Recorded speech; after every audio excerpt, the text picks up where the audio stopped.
You ever looked at a painting and felt the world shift? Not just color, but time, space, even thought itself. Van Gogh didn't just paint. He reimagined reality. Staring at it, you feel the weight of something ancient, something raw. It's not just brushstrokes. It's a scream, a prayer, a universe compressed into a moment. This is not a portrait, not a landscape. It's a vision, wild, unbound, and alive. Van Gogh didn't just see the world. He saw what the world could be. And yet, it was painted with a trembling hand, in a world that didn't understand it. It's a message from a man who saw too much and couldn't stop seeing. This is the beginning of a journey into the mind of a visionary. A man who saw the world not as it was, but as it could be.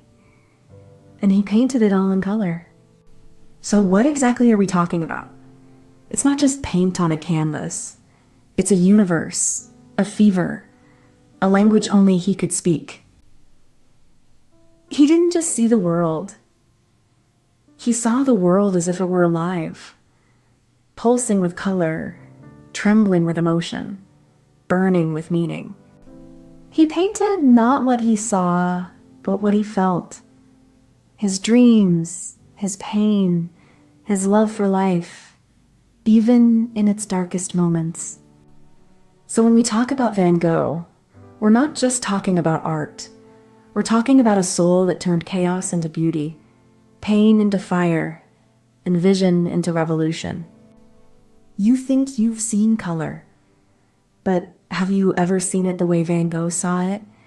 His brush didn't just paint. It screamed, it wept, it burned. His vision was a storm, a revolution of light and feeling. To look at his work is to be pulled into a fever dream where the world isn't just seen, it's felt. You might not know his name, but you feel his influence. The way light breaks through darkness, the way color can make you ache. It's all in his work. He didn't just paint the world. He painted the inside of you. And maybe, just maybe, that's why you should care. Because his vision is still alive, still whispering, still burning. We begin in the early 19th century, where Vincent van Gogh was born into a world that barely noticed him. His early years were a quiet storm, a canvas waiting for the brush of destiny. His first brushstrokes came not in paint, but in letters, long, impassioned missives to his brother Theo, a testament to the fire that burned within him. By the time he reached Paris, the city had become his muse, and its vibrant lights and colors awakened something dormant in his soul. But art is not made in comfort. It is forged in the crucible of struggle. His mental health, his poverty, and the world's indifference were the pigments of his genius. In Arles, the colors exploded. The sun, the fields, the sky. They became more than nature. They became a language of emotion, a scream of the soul. And then, the madness, the asylum, the last years of his life. But even in the darkest nights, his vision burned, brighter than the stars. Imagine a world where colors don't just sit on the page, but they jump, they shout, they dance in your head. Van Gogh didn't just paint the world. He painted what he felt, like a storm in the sky, like a fire in his heart. His art isn't just pretty. It's a way to feel something deep, even if you don't know the words. He showed us that even when the world feels dark, you can paint your own light. Van Gogh didn't just see the world. He made it sing with color and feeling. The first step begins with the canvas, a blank page of possibility, waiting for the artist's hand to shape its destiny. Van Gogh didn't just paint. He prepared the ground, the surface, the very space where his vision would take root.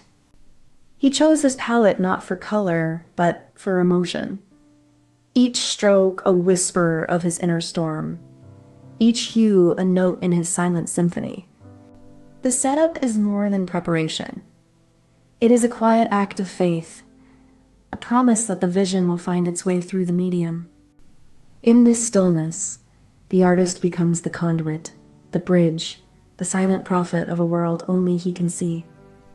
The brush is not a tool, but an extension of the hand, a conduit through which the chaos of the soul flows. It strokes the canvas like a heartbeat, a rhythm of raw emotion made visible. Each stroke is a choice, a declaration of what cannot be said in words. It is the artist's way of making the invisible visible, of translating the intangible into color and form. The canvas becomes a battlefield of light and shadow, where the artist fights against the void, trying to give shape to the divine, to the dream, to the madness that fuels creation. The paint is not just pigment. It is the blood of the artist, the ink of the soul, the language of a world that refuses to be silent. And so, with each motion, with each breath, the vision is born, not as a copy of the world's, but as a mirror to the madness within, a testament to the power of seeing beyond what is seen. No, the twist comes not from the brush, but from the mind. Van Gogh didn't just paint the world. He painted his own fevered dreams, his own emotional alchemy. He didn't chase realism. He chased truth. His brush became a compass, pointing not to the visible, but to the felt. His stars aren't just stars. They're the echoes of his soul. He painted the world as if it were a dream, and the world responded. His colors weren't just pigments, they were emotions, distilled into light and shadow, into fire and sorrow. The twist is that he painted not to imitate life, but to reveal what life had hidden. His brush was a mirror, and in it we saw not the world, but ourselves. In his vision, the world is not as it is, but as it could be. And in that, he found not just art, but a language for the human heart, for the longing, for the light, for the madness, for the love. There is a science beneath the madness, a quiet pulse in the chaos of his brushstrokes. His colors are not just pigment, but energy made visible. The universe he painted was not a copy of the world, but a translation of something deeper, a vibration, a frequency, an unseen rhythm that only he could hear. The same stars that burned in his night skies also burned in the void of space. And somehow, he saw them before the world did. His brush was a way to listen to the universe, to feel the hum of its existence and translate it into color, into movement, into the language of the soul. The science is not in the paint, but in the silence between the strokes, the space where the universe breathes.